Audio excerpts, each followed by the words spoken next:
Hello, welcome to Multiculturalism Happens Here. I am your host, Ruelas, and I work with Visions Inc., a nonprofit established in 1984. We are a catalyst for a more equitable world, where differences are valued and used for the benefit of all. Our goal is to be a resource to the people that are working hard every day to bring diversity and inclusion into their workplaces, churches, governments, and schools. Believing that the multiculturalism process of change can be a part of your journey in the success of a more equitable and inclusive tomorrow. Hello, welcome back to episode number 9. Multiculturalism Happens Here. I am Ruelas, your host. I'm excited to share the conversation that I had with Jabari Brown, and I do apologize that during the recording my audio actually came out really bad, and most of it is pretty not audible. You can't really tell what I'm saying. And so in order to preserve and keep this conversation, feeling that it's an important conversation and that Jabari's voice is an important voice to be heard, I edited this podcast in a way where I am actually not there throughout the conversation. And so the conversation that Jabari and I had were talking about the lessons that come from the wilderness and the ways that it connects to the Visions model around the multiculturalism process of change, differences, and we start the conversation off with Jabari sharing a story where we talk about what it means to go into the darkness. When we are talking about the wilderness, sometimes it's a very physical darkness as well as a metaphorical darkness. We move the conversation into what it then means to be chasing our fears instead of having our fears chase us. We talk about the relationship between fear and power and how we can both and them and not have them be binaries, but really just be both true, that we can have both fear and power. And this is something that we experience a lot in the work that we're doing around multiculturalism, is really both ending the fear and the anxiety, the racial anxiety, the different kinds of anxiety between the differences. And how do we all stay in our power without having power over? So we talk a little bit about the different kinds of power. And then we get into how differences and how the 3 dimensions of change come into play when we're in the wilderness, and the ways that the thinking, the feeling, and the behaving really come together when we're talking about change. We get into seeing how everything is connected and the power of being in the wilderness when it comes to building community, and how we can break some of those barriers in ways that really only being out in nature and being in the wilderness can. That's enough for me. Let's get this conversation going.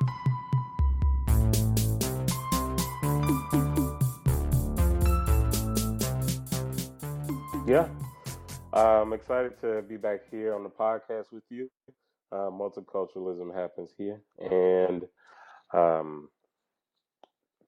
think that our last conversation really, I hope to just dig a little bit deeper and hear your thoughts, but also be able to share and create sort of this tapestry of understanding together with you. So for our audience, I'm really excited to be here with you again and talk about outdoors and how pivotal nature has been, and how I've been able to understand myself and how I've been able to understand the world around me.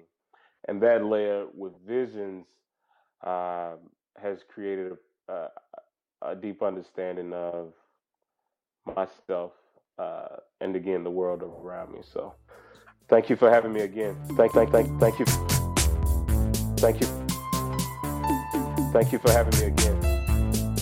Well, I'm from Mississippi, as you might know, and I have grown up in what I think looks like a park.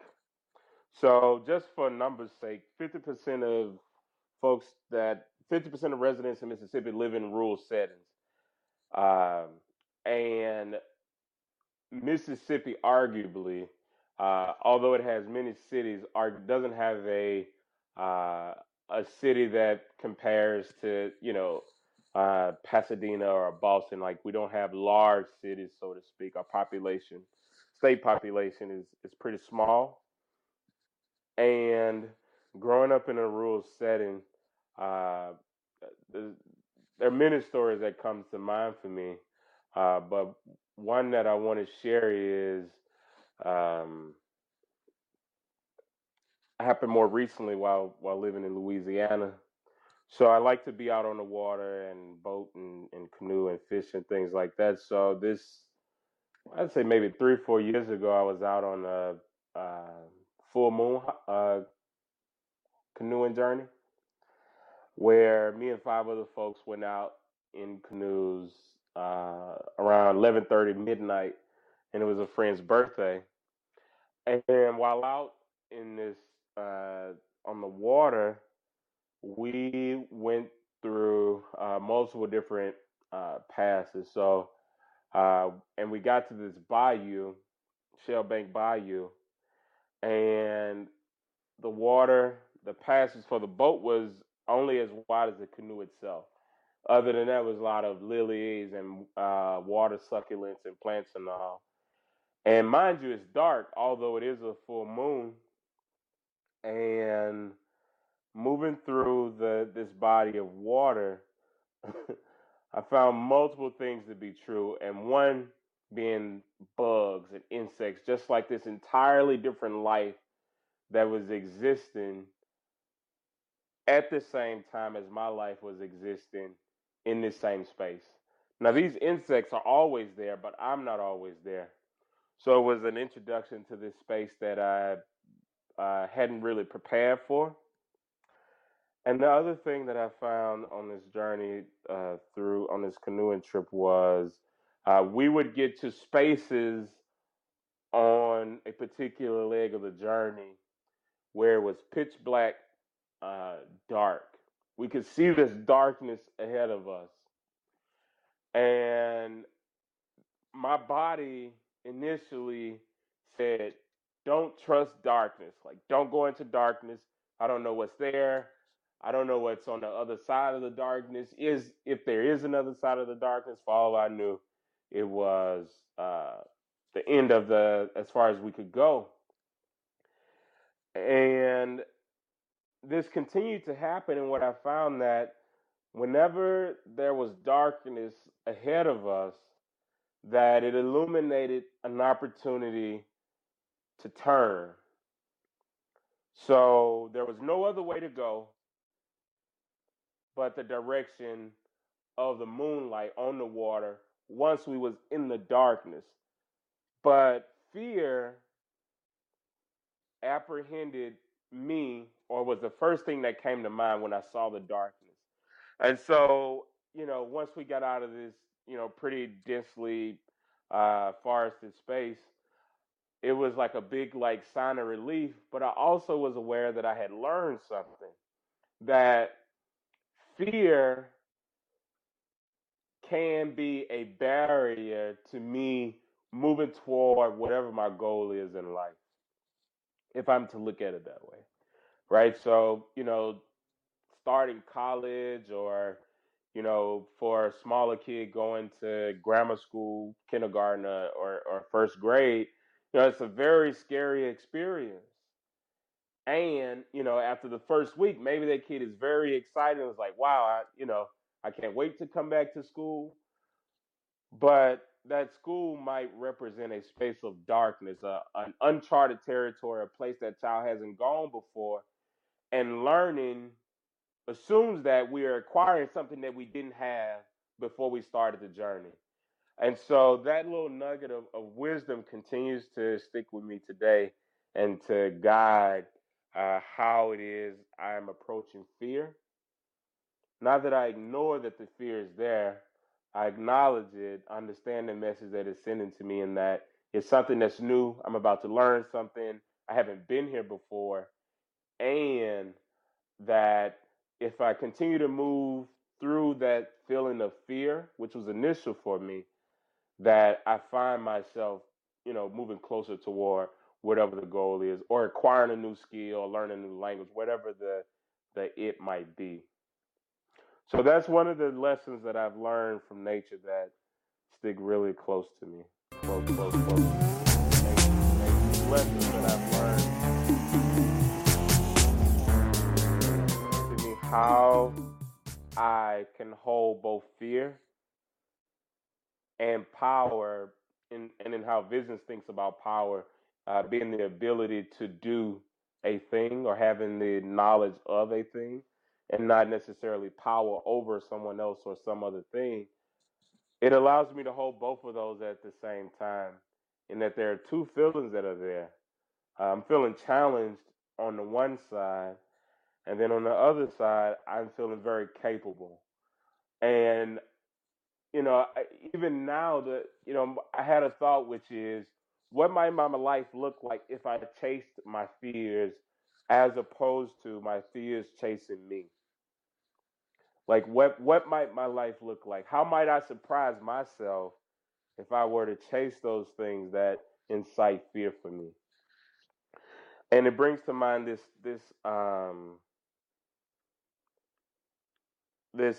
this piece of theory that Vision teaches, which is the three dimensions of change. In that, change happens at the cognitive dimension, right? So visually, what I'm thinking about is the little brain emoji that's like pulsating in front of me. Um, so I have to learn about difference, right? I have to understand that there is a different way of doing something. There's a different, culture in Mississippi and Canton, where I grew up, as opposed to where you're from. And also, and another dimension is at the relational dimension. And what I'm thinking about, or the picture I have in front of me, is a hand. Who are the people that I'm connected to? What are the cultures that I'm connected to? As I learn about difference, which says to me that I can't just think my way through difference, or I can't just think my way through fear. Like, there has to be something more tangible than just the thoughts that are there, that connect me to um, that thing that I'm scared of, or to people that I'm different from. And the third dimension being at the affective or at the feelings level.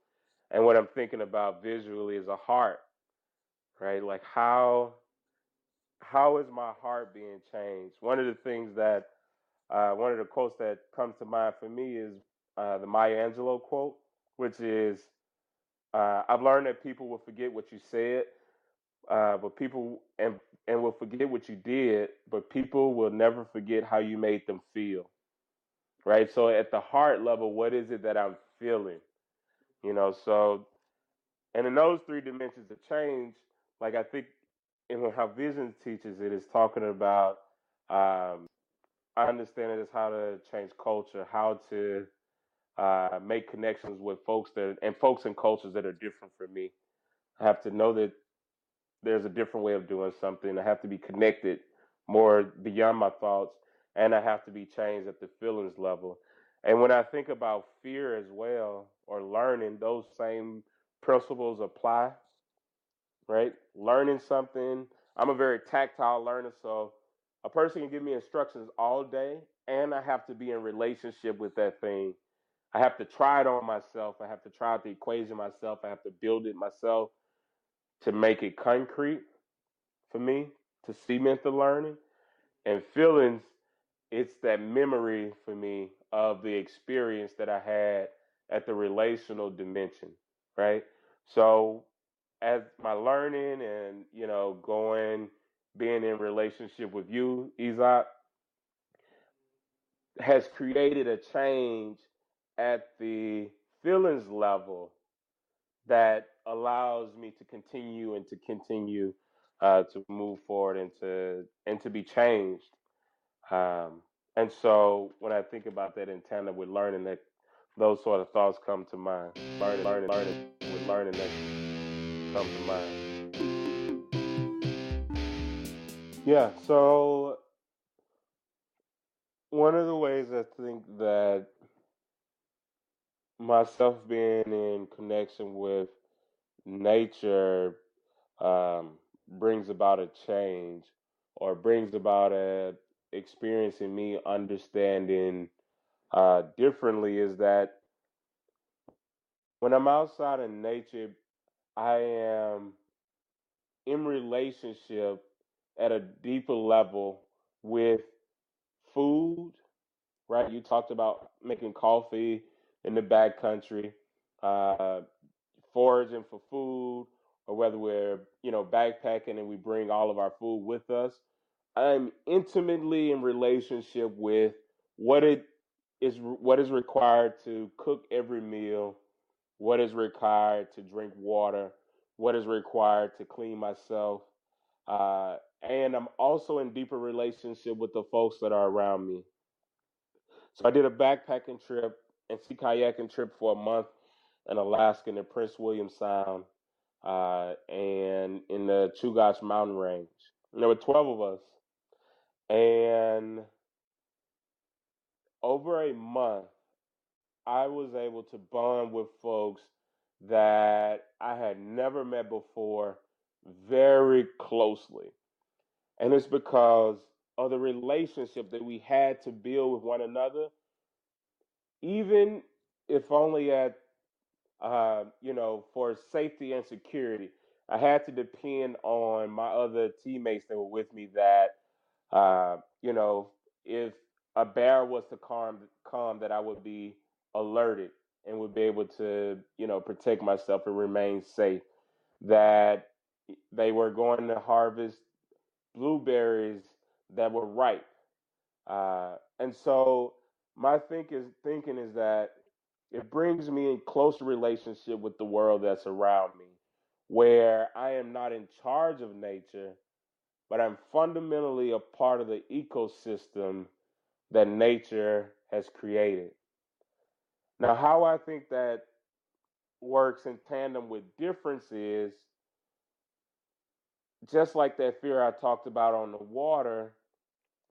Sometimes when I'm around folks that are different from me, that feeling of fear comes up because it's an uncharted territory, because I haven't been here before, right?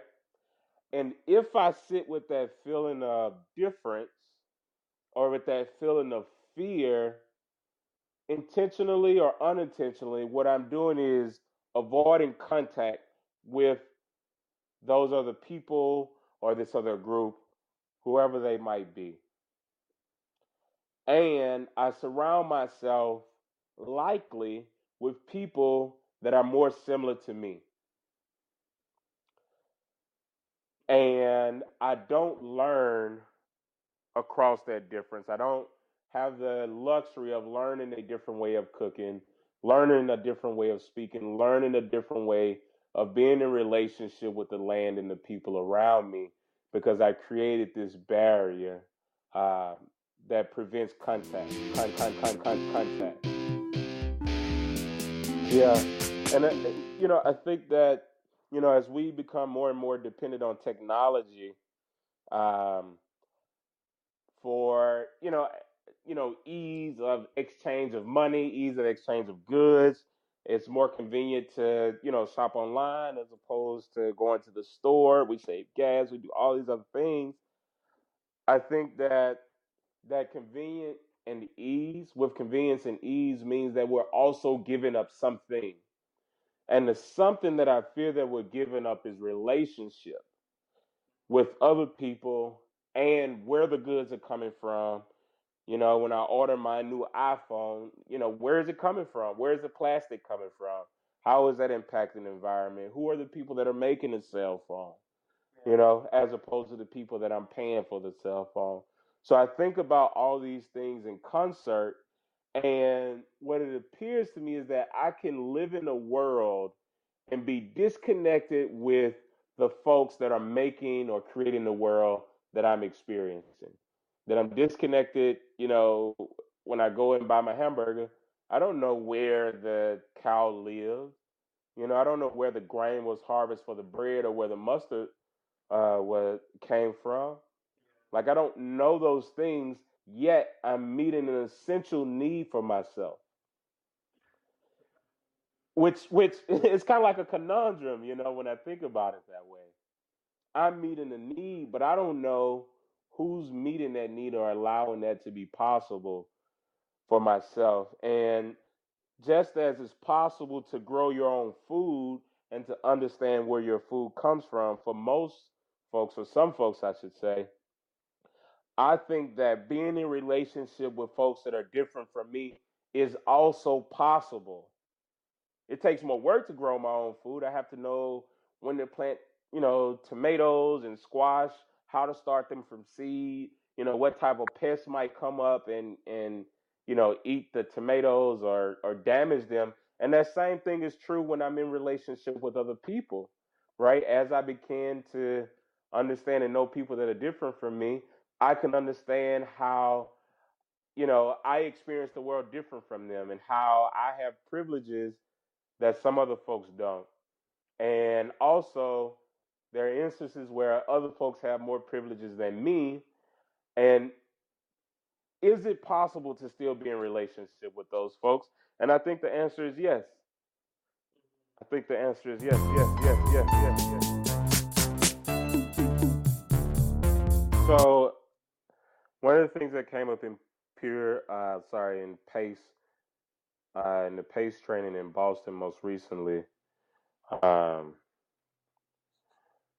So PACE stands for Personal Approach to Change and Equity, and Visions leads these trainings, one in the spring and one in the fall. They are intensive 4-day long trainings where participants are sitting together and understanding how to work across difference. And the thing that came up for me was to continue to ask questions. To continue to ask questions. I believe that there's a power that exists in asking a question, regardless of if I get an answer, regardless of if I get the right answer or the wrong answer. Because it illuminates for me an extension of my learning. It is brought into my consciousness something that I don't know. Thus, I'm demanding of the internet and friends and people around me and challenging myself to learn something that I don't know. And so that same thing I extend to you, my dear friend Isaac, and to those that are listeners, is to ask a question. Ask a question, whether it be about nature, whether it be about culture or society, whether you know the answer or not, or whether it's even possible to know that you have the answer once you've asked the question. Ask the question.